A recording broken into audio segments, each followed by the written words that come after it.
আসসালামু আলাইকুম ওয়া রাহমাতুল্লাহি ওয়া বারাকাতুহু। আলহামদুলিল্লাহ ওয়াসসালাতু ওয়াসসালামু আলা রাসূলিল্লাহ বাদ। সুপ্রিয় দর্শক শ্রোতা ভাই বোন, দেশ কিংবা প্রবাস যে যেখান থেকে আমাকে দেখছেন, আপনাদের সকলকে সাদর আমন্ত্রণ জানাচ্ছি আমাদের এই অত্যন্ত গুরুত্বপূর্ণ সংক্ষিপ্ত লাইভ অনুষ্ঠানে। প্রিয় দর্শক, আপনারা সবাই ইতিমধ্যে জেনে গেছেন আমাদের এই প্রিয় দেশটিতে দীর্ঘদিন পর্যন্ত যে লুটতরাজ চলে আসছিল, যে নানামুখী অবিচার, বৈষম্য এবং অন্যায় আচরণ চলে আসছিল, সেটার বিরুদ্ধে সর্বস্তরের মানুষ দীর্ঘদিন পর্যন্ত তাদের মধ্যে যে জমে থাকা ক্ষোভ, সেটা তারা প্রকাশ করেছে। ছাত্র জনতার গণ আন্দোলনে ইতিমধ্যে আমরা জানি যে সরকার পতন হয়েছে। এই পুরো সাফল্যের যে মহানায়কেরা, বিশেষ করে আমাদের শিক্ষার্থীরা, তাদের সকলকে আমরা সকলে বিনম্র শ্রদ্ধা জ্ঞাপন করি। আল্লাহ রাব্বুল আলামিন তাদের সবাইকে এর জন্য সর্বোত্তম বিনিময় দান করুন, এবং যে সমস্ত ছাত্র ভাইদেরকে বা যে সমস্ত নিরীহ নিরপরাধ মানুষদেরকে আমরা হারিয়েছি, যাদেরকে হত্যা করা হয়েছে, খুন করা হয়েছে, আমরা তাদের প্রত্যেকের রুহের মাগফিরাত কামনা করছি। আল্লাহ রাব্বুল আলামিন তাদের সবাইকে শাহাদাতের মর্যাদা দান করুন। প্রিয় দর্শক ভাই বোন, যে বিষয়টিকে আমি শুরুতেই বলতে চাই তা হলো যে বর্তমানে যে আনন্দঘন একটি পরিবেশ চলছে, এই পরিবেশে আমরা দেখতে পাচ্ছি যে অনেক সুযোগ সন্ধানীরা এমন সব কাজ করছে যে এই পুরো অর্জনটাকে ম্লান করে দেওয়ার জন্য সেগুলো যথেষ্ট হতে পারে। তোমাদের থেকে একটি গুরুত্বপূর্ণ বিষয় হলো যে লুটতরাজ চলছে। এমনকি আমরা সোশ্যাল মিডিয়ার কল্যাণে এও দেখলাম যে রাস্তাঘাটের লাইট পর্যন্ত মানুষ খুলে নিয়ে যাচ্ছে। যারা রাস্তাঘাট থেকে লাইট খুলে নিয়ে যাচ্ছে, যা হাতের কাছে পাচ্ছে সেটাকেই তারা ভেঙে নিয়ে যাচ্ছে, এবং যেখানে পাচ্ছে সুযোগ সেখানে তারা লুটতরাজ করছে। এরা কখনো এদেশের বন্ধু হতে পারে না, এরা দেশের শত্রু। এই মানুষগুলো কখনো শিক্ষার্থী বা প্রকৃত অর্থে যারা আন্দোলনকারী ছিল তারা নয়। এই মানুষগুলো অবশ্যই সুযোগ সন্ধানী, এবং এই লুটপাট যে কোনো মূল্যে আমাদেরকে বন্ধ করতে হবে। বিধায় যারা যেখানে আছেন, আমি বিশেষ করে মসজিদে যারা আছেন, মসজিদের দায়িত্বশীলদেরকে বিনীতভাবে অনুরোধ করতে চাই, আপনাদের মসজিদ থেকে আপনারা আহ্বান করুন, ডাক দিন, যেন কোনো প্রকার লুটতরাজ, কোনো প্রকার অরাজকতা যেন না চলে। কেউ যেন আইন নিজের হাতে তুলে না নেয়। কোন প্রকার অরাজকতা যদি চলতে থাকে তাহলে সেটি আমাদেরই দুর্ভোগ পোহাতে হবে, সেটা আমাদেরই অকল্যাণ বয়ে আনবে। সরকারি কিংবা বেসরকারি কোনো স্থাপনা যেন কোনোভাবে নষ্ট না হয়।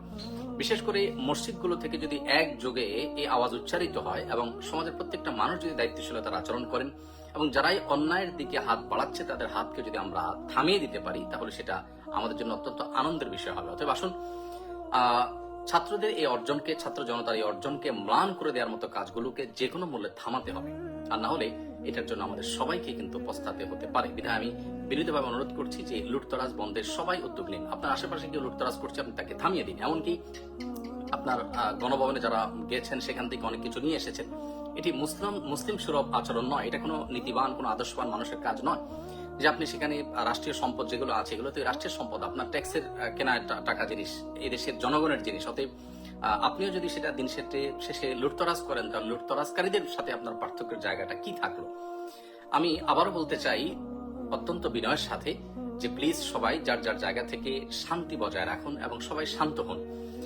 প্রিয় নবী সাল্লাল্লাহু আলাইহি সাল্লাম যখন মক্কা পুনরুদ্ধার করেছেন, মক্কাকে স্বাধীন করেছেন, তখন কিন্তু তিনি মক্কায় কোনো মানুষের কোনো প্রকার জানমালের ক্ষয়ক্ষতি হতে দেননি, বরং সেখানে একরকম অনেকটা রক্তপাতহীন ভাবেই কিন্তু তিনি মক্কা বিজয় করেছেন।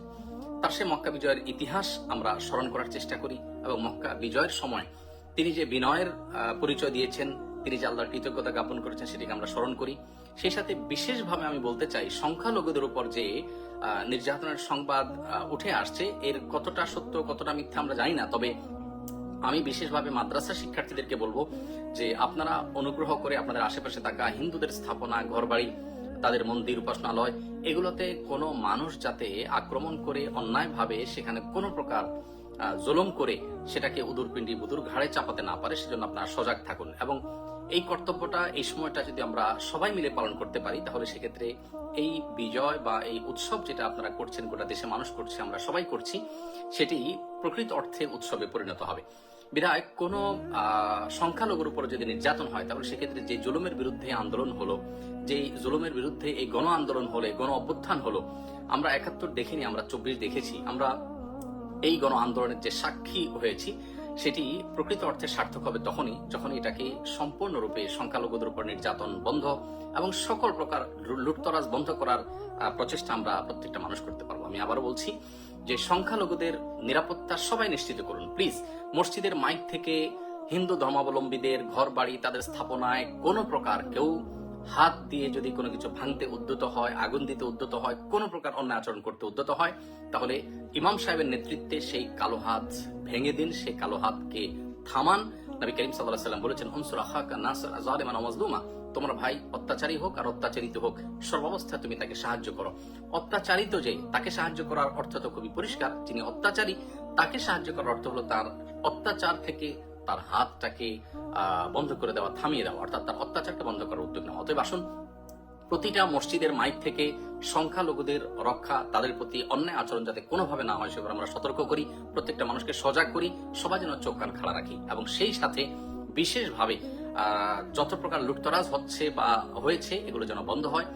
কোনোভাবে রাষ্ট্রীয় কিংবা বেসরকারি কোনো প্রকার স্থাপনায় কেউ যেন কোনোভাবে হাত না দেয়, কোনোভাবে যেন সেটা ভাঙচুর না করে। আমরা আল্লাহকে ভয় করি, দিন শেষে আল্লাহ তাআলার কাছে এগুলোর জন্য জবাবদিহি করতে হবে। সামান্য একটা জিনিস আপনি নিয়ে গেলেন, এর জন্য আপনার জাহান্নামে যেতে হতে পারে। মনে রাখবেন, রাষ্ট্রের সম্পদ এটা কোটি কোটি মানুষের মালিকানাধীন সম্পদ। বিধায় কিয়ামতের ময়দানে এত কোটি মানুষের কাছে আপনি এই দায় কিভাবে পরিশোধ করবেন, এর জবাবদিহি কিভাবে আপনি দিবেন? বিধায় আল্লাহকে ভয় করুন, কোনো প্রকার লুটতরাজ হতে দিবেন না, এবং সংখ্যালঘুদের নিরাপত্তা নিশ্চিত করবার জন্য মসজিদের মাইক ব্যবহার করুন, অন্যায়ের বিরুদ্ধে মসজিদের মাইক থেকে আহ্বান করুন, মাদ্রাসার শিক্ষার্থীরা তাদের পাহারাদারি করুন। আবারও বলছি যে প্রিয় নবী সাল্লাল্লাহু আলাইহি ওয়াসাল্লাম মক্কা বিজয়ের পর তিনি কিন্তু কোনো প্রকার আজকের পৃথিবীতে যে বুনো উল্লাস হয়ে থাকে এরকম উল্লাস বা উল্লাসের উন্মাদনা এটা কিন্তু তিনি করেননি। আল্লাহ সুবহানাহু ওয়া তাআলা বলেছেন, ইযা জাআ নাসরুল্লাহি ওয়াল ফাতহ, যখন আল্লাহর সাহায্য এবং বিজয় আসে, ওয়ারাইতান নাসা ইয়াদখুলুনা ফি দীনিল্লাহি আফওয়াজা, এবং আপনি দেখবেন লোক দলে দলে আল্লাহর দ্বীনে প্রবেশ করছে, অনুগত হচ্ছে, তখন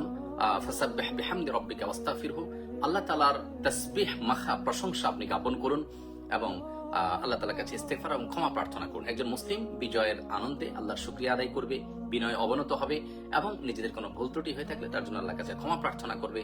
দম্ভ বা অহংকার তারা দেখাবে না। যারা দম্ভ দেখিয়েছে, অহংকার করেছে, তাদের অহংকার এবং দম্ভ কিভাবে চূর্ণ হয়েছে আমরা দেখেছি। আমরা যদি একই কাজ করি তাহলে একই পরিণতি আমাদেরকে বরণ করতে হবে। যারা জুলুম করেছে, লুটতরাজ করেছে, অবিচার করেছে, বৈষম্য করেছে, সেগুলোর পরিণতি আমরা দেখতে পেয়েছি। আমরা যদি একই কাজ করি বা আপনারা যদি সাধারণ মানুষও যদি একই কাজ করেন তাহলে একই পরিণতি আমাদেরকে বরণ করতে হবে। আল্লাহর ভয় আমরা অন্তরে জাগ্রত রাখি। আমি সর্বস্তরের উলামা ইকরামদেরকে এবং সকল সচেতন নাগরিকদেরকে, আমাদের সম্মানিত ফলোয়ারদেরকে বিনীতভাবে অনুরোধ করতে চাই, প্লিজ সবাইকে শান্ত হতে বলুন এবং সকল প্রকার অন্যায়কে থামিয়ে দিন। সেই সাথে এও বলতে চাই যে আমাদের মহান মুক্তিযুদ্ধের যে চেতনা ছিল, বৈষম্যহীন সমাজ ব্যবস্থা গড়ে তোলা এবং প্রত্যেকটা মানুষের অধিকার, ন্যায্য অধিকার তাকে যথাযথভাবে বুঝিয়ে দেওয়া, সেটা যেন পুনঃপ্রতিষ্ঠিত হয়। কোনোভাবেই যেন আমাদের এই দেশে ধর্ম বিদ্বেষী এবং মুসলমানদের প্রতি বিশেষভাবে বিদ্বেষ লালন রাখে, এই সমস্ত মানুষগুলো যাতে কোনোভাবে বর্তমান পরিস্থিতিতে কোনো প্রকার সুযোগ সুবিধা নিতে না পারে। অন্তর্বর্তীকালীন সরকার হোক বা পরবর্তী পদক্ষেপগুলো হোক, সেগুলোতে এদেশের মানুষের ধর্মীয় বিশ্বাস, এদেশের মানুষের মূল্যবোধের প্রতি শ্রদ্ধাশীল আছে, সেই মানুষগুলো যেন দায়িত্বে আসে, সেটি হলো এদেশের কোটি কোটি মানুষের প্রাণের দাবি। অতএব আমরা সেই দাবিটাও যার যার জায়গা থেকে উচ্চারিত করব এবং প্রিয় স্বদেশকে আল্লাহ রাব্বুল আলামিন নিরাপদে রাখুন, ভালো রাখুন, শান্তিতে রাখুন, আমরা সে দোয়া করছি।